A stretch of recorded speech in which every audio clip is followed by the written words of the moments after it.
Hello everyone and welcome to another episode of Moments Girls Talk Nigeria. We're coming to you from our studio here in Lagos. Now, our topic for today is very interesting. Many people conceal their insecurities at work. Some deliberately put on the mask to project a particular persona.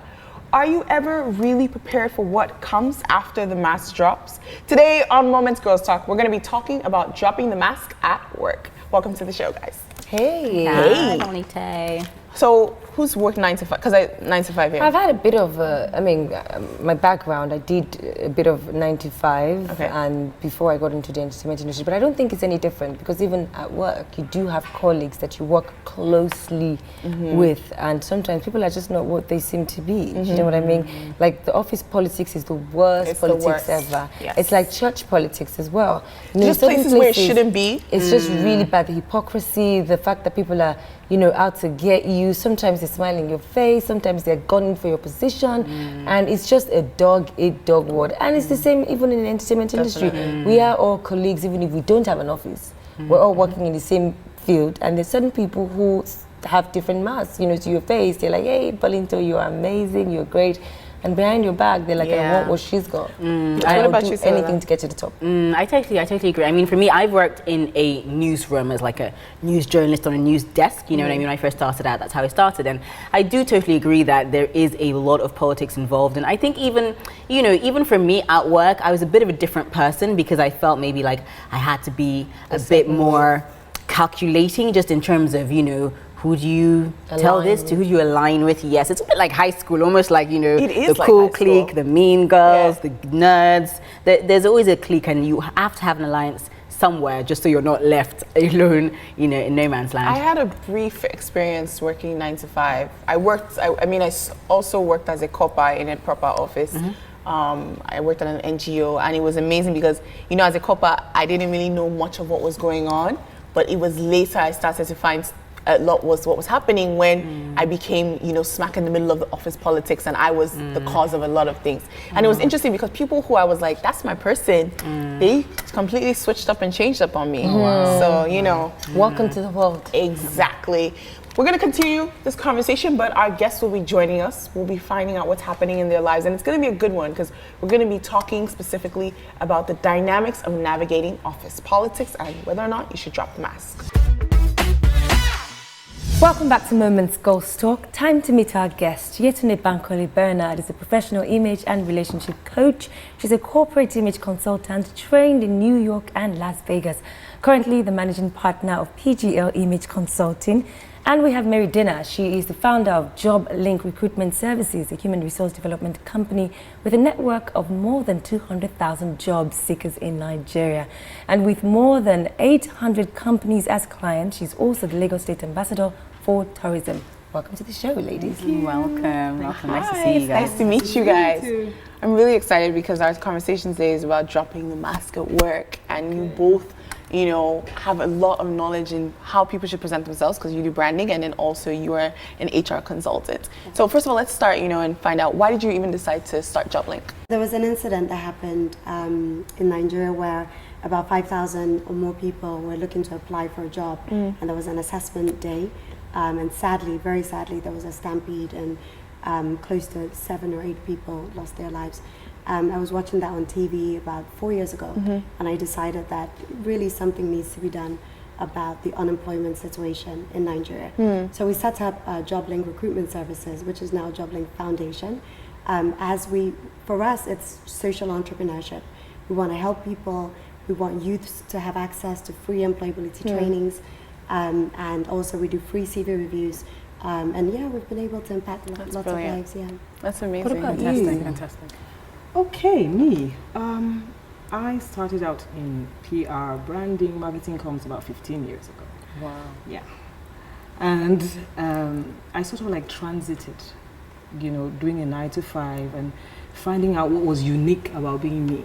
And then I just decided to search, and then, I found image consulting. So it's pretty much in the same line. I just decided to do like the corporate side of image consulting, not the like fashion or the personal style one. And then I was doing that for a bit, and then working with organizations, corporate organizations, you know, government and all of that, you realize that you are working with organizations, but you are working with people. And so it was a case of one-on-one. How do I really reach you? Okay, so it's about delivering value.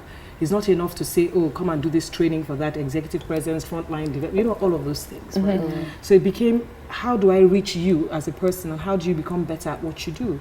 And so PGL Image Consulting sort of transited into my personal brand, which is the identity coach, right? So I am still a managing partner at the corporate organization, you know, the things that I do for corporate organizations, but I work in the Yetunde Bernard company as an identity coach for individuals. So, you know, I was interested because, you know, before we came in, I was asking you, I was like, oh, what kind of individuals would retain an identity coach? Because in my mind, it seems like it's more people maybe in the entertainment field, or maybe who have to be in the media in some way, who would need image consulting. But you're saying it's people from all walks of life who employ your services. Yes. So could you tell us a bit more about the type of people that you work with? Basically, an identity coach is somebody that helps you with your doubts, your fears, your insecurities about self, about talent, about gifting, about purpose, and helps you to sort of like transit into monetizing all of those things.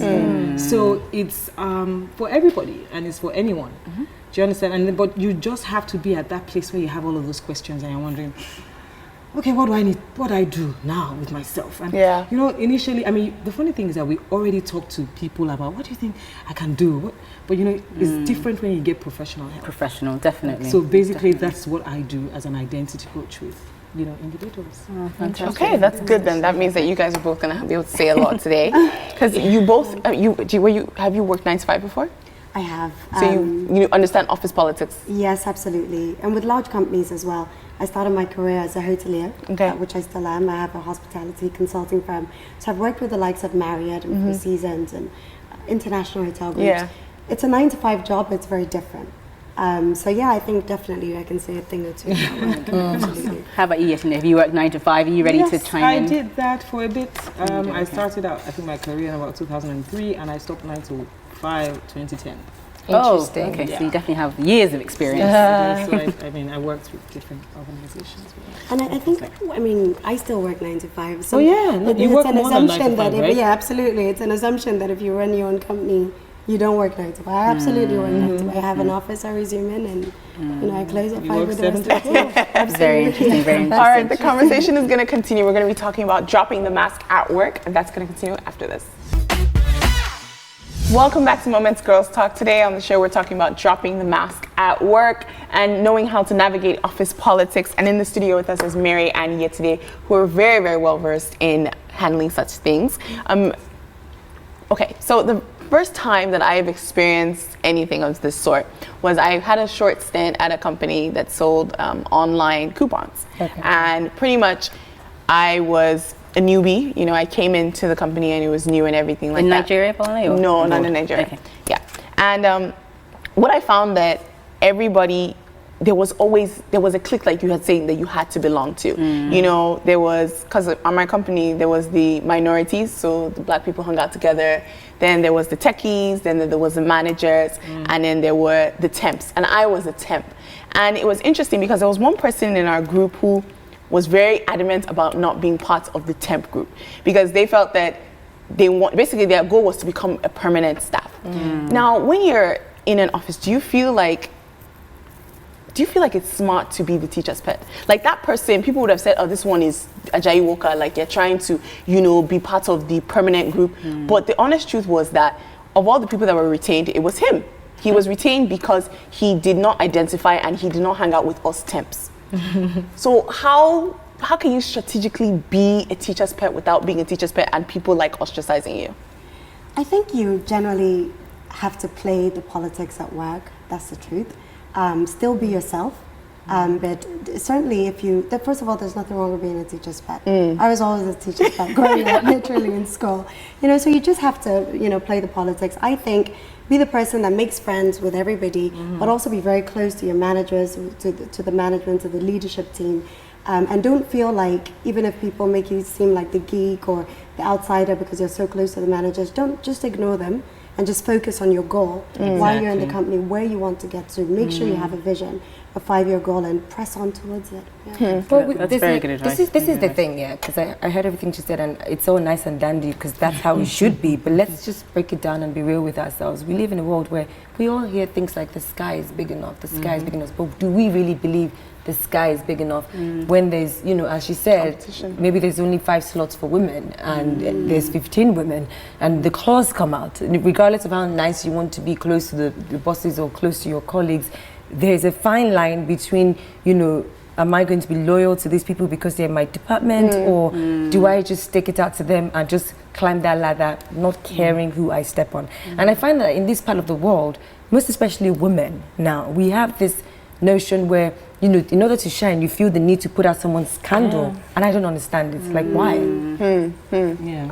Yetunde, what do you think about I that? think that is really honestly about goals. What it is, so I agree with you on the goal matter. It's what it is that you're really looking for. But the challenge is most times when you start work, I don't know about you, but you don't really have any goals. You're just working like, oh, okay, I got a nice job. Let me just do this. And it's about being true to yourself. What is good to me? What is important to me? So if you want to be the teacher's pet, oh well and good, it's okay. If you don't care, it's fine. I think that people should just have the liberty to be themselves. Whatever works for you, works for you. Whatever works for you doesn't have to work for the next person. However, it's just like the way life is. You cannot think that you step on toes and everything at the end of the day will be all nice and rosy. So you just really have to decide, okay, this is what I want to do, but what is important to me? Is it values? Is it people? Is it integrity? Then I go that way and it's okay. The thing about women putting people, I don't think is a women thing really. I think it's a human thing. Yeah, because I mean, I do have people talk about, oh, how women helping women should help. Guys, sometimes they do the craziest things. You wouldn't even believe that. They put you down, they do all those things and then they make it like a joke and say, ah, can't you take a joke, big guy? Oh, no, I get what you're saying. In terms of guys will always, when you're a female boss, for instance, guys find it hard to, maybe it's an ego thing. They just believe that, okay, this woman is coming from nowhere.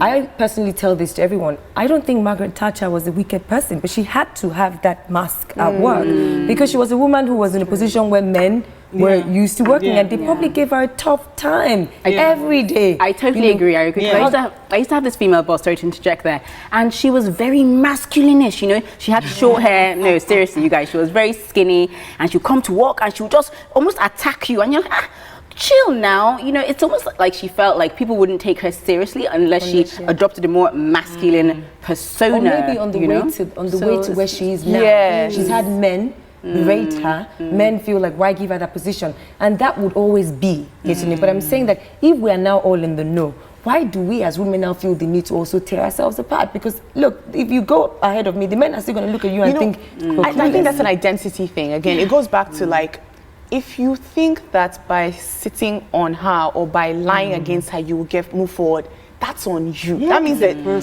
you don't believe in yourself. You don't believe in your ability to move forward without pushing someone back. Sometimes, when those office environments promote such behavior. And I think certain industries as well, like, you know, investment banking, and there's certain industries where people do have to be more competitive and more aggressive, let's be honest, in order to get ahead. People who are more calm and maybe introverted may not really do so well in those industries unless they adopt those character traits, they have to stay in there. You know what, Yetunde, that's a good question. We'll answer it after this break. Welcome back to Moments Girls Talk. We're having a very interesting conversation. It's work, politics, regardless of wherever you are. When do the masks come off? If you need to wear, you know, a mask in the first place. And, you know, we've all shared our ideas. Some people believe that, you know, it's an identity thing. Some people believe you can stay in your lane. You know, but going back to what I said before we went on a break, we do know that there's some, especially in Nigeria, there's some hostile situations in some offices whereby you just cannot just be the girl that, even if you want to be an integrity person and you want to be in the banking and marketing. Banking most especially. There's that whole, it's quite competitive. Because you even sit in meetings where they analyze you in front of your colleagues. It's not a personal thing. It's not a you and your person you report to. It's like in the open, how much did you bring into this week? So it's almost like they put it behind your mind that you need this money to be promoted, and you cannot just be hanging around. So you need how do you maintain who you are in such a hostile situation? What do you think? I think that, like for me, for example, I'm CEO and founder of the company, and even when I was working with various companies, I was on the area team. So for example, the company I was working with, they had 5 hotels, across Nigeria, and then also a team in London, a team in Brussels, and I was maybe top 10 in terms of senior people in a company of maybe 2,000 people. And I'm particularly very soft-spoken and very smiley, very warm. It's natural for a hotelier. This is how we're trained to be. But I've learned not to change because of my position. Oh, yes. Because I refuse to be, masculine and, just forceful and all of these character traits that are really not me. And if I am all of those things, then I lose my ability to be a true hotelier, which is warm and friendly and smiley and welcoming. So now I've learned to just still continue smiling, even when I say I'm sorry, you need to drop your resignation letter. I still continue smiling, even when I say, I can make tough decisions and maintain my persona. And if any of you watches House of Cards, Claire is the perfect persona. That's the persona you're talking about. So calm and simple and friendly and warm, but tough. And that toughness is inside. You don't have to wear trousers. I wear pink dresses. I love but this. Still very strong. But I have to ask you, because I love what you're describing, and I can feel the warmth from here. But do you feel in our environment here in Nigeria that some people, look at you and think, she's a pushover because she's not shouting. There's almost that sometimes it seems like to command respect. I'm talking about our environment here. Yes. You do have to be pretty. You have to be aggressive and and bold. It's true that they assume that, but at the end of the day, I sign the checks. People that do that have something, they're insecure. Yes. I don't think so though, because you're in a position where you can say that because you own the company. Exactly. But for someone who's working in a public organization who is also a boss there, who has someone to report to, if her team is not functioning well, they might not see it as you see it, which is fine. You're in your idea of you sign the checks at the end of the day. So even if I'm telling you you're fired in the lowest tone, you are fired because it's my organization. Yes. But when you work, which I think you wanted to chip into, and so let me listen to you. So the thing is, when you are in a particular environment and it's hostile, you really honestly need to make a decision. You cannot just be going home every day with all of those worries and all of those scares. You have to make it, is this where I want to be? Do I really have to be here? Is there something else I could do? Is something now, else. That's the thing. Unemployment is something else. But you see, I also, as an identity coach, I always say to people, there is something unique about being you, and that's why you are there in the first place. Okay. But you need to, by yourself, decide this is what is unique about being me and harness it and make it something that is worth selling in monetary terms. And so, I was saying to someone the other day, I said, back in the day, I remember if you were not a doctor, you were not an accountant, you were not, an engineer, you were nothing.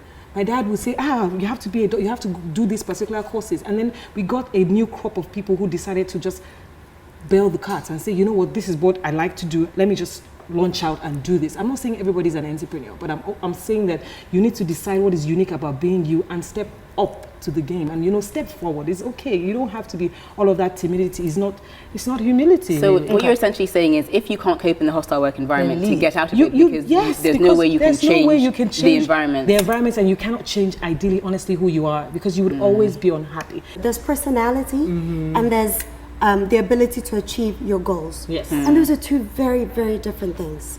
So you could be soft and you don't have to change your identity to stay in a hostile environment. Yes. You can sit in the fire. Really? You don't think so? No, you don't have to change it. I think you do need to be more assertive though. I think it may consume you. Yes. I think it may consume you. Really? You do. There's certain things that you know what, guys? I wish we could continue. We're just gonna have to leave it at that, and hopefully our viewers at home can chime in and let us know what they think. How do you navigate a hostile office environment? Do you need to become more assertive, or do you leave? Let us know. We want to hear from you. All right, thank you guys so much for coming. Before we let you go, we have a tradition here. We like our guests to share something with us that nobody knows about. So nobody. Well, kind of like a secret. It could be a habit. Kind of like a secret. Whoa. Okay, so you first. Well, I wouldn't call it nobody, but that some people know that I could sing, but they don't know how much I could sing. They don't know that I can actually sing and perform. Oh, Really? sing on stage, like Celine Dion kind of Can you thing. belt us a tune? Come on, belt us a tune. Yeah, now that you said it, you have to, You said it, and you're not. So just pick your favorite song. Just say something. Let's just hear it. Favorite song. Who's your favorite artist, for instance? Who do you find yourself singing to in the bathroom when you're having a shower? Wow, that is so personal. That I do spiritual stuff, so. You can do spiritual stuff. Tell me, you know what? Let me just take a line from something that I wrote for my belt. You wrote someone. a song? Yeah, you see, this is a secret. So, well, it's not a secret like that. Okay, so, I accept myself. I believe in me. There's no doubt why I am here. I have come to know what my essence shows, and in being me, I am free. I was getting India RE vibe. Yeah, I was. No, that lady, you got a something car. Tracy Chapman. Very soulful. No pressure, Mary. I mean, this isn't the secret, but in contrary to that, I cannot hold a note. So I'm, Which is interesting because you sound like you would have a really nice husky voice. Everyone has always told me, because I do voiceovers and so on, but I cannot hold a note, don't ask me to. But in terms of what people don't know about me, I play like 5 different sports. Really? Yeah. Which ones? Squash, swimming, tennis, golf, basketball. Golf. Wow. Okay. Interesting. Extreme as well. And I was on lots of different teams in school. Okay. So I was even on the running team as well. And I would win for running, I would win for all the different sports that we played. And I think that's definite. And I don't look sporty. I Yeah, actually, I feel like you look a bit like, I see you'd be like a netball kind of that's girl. what, yeah, and cheerleading and things like that. No, but yes. I was running. I'm definitely the athlete. That's awesome. Thank you guys so much for coming on the show. Thank you. It's so you. lovely to Thank have you you. on the show. Thank you. All right, coming up shortly, it'll be time for In a Nutshell.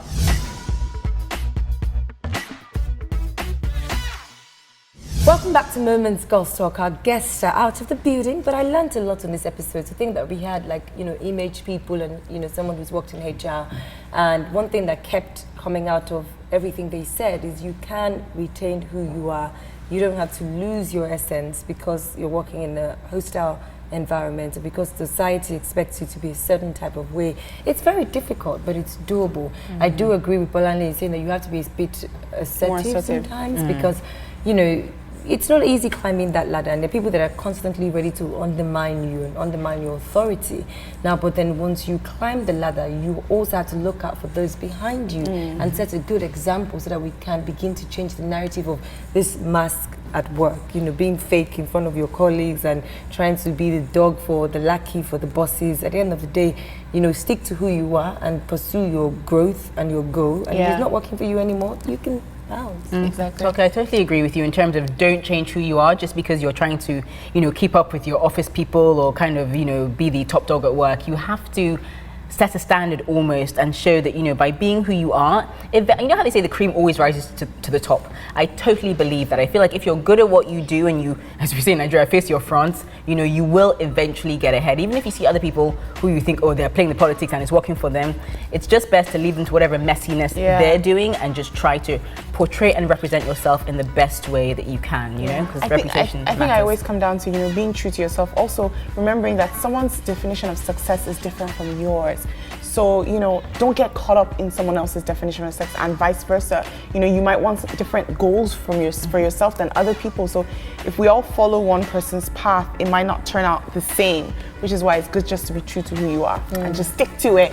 Thank you guys so much for joining us on another amazing episode of Moments Girls Talk Nigeria. We hope that you'll see you again. And always remember, if you can think it, you can do it.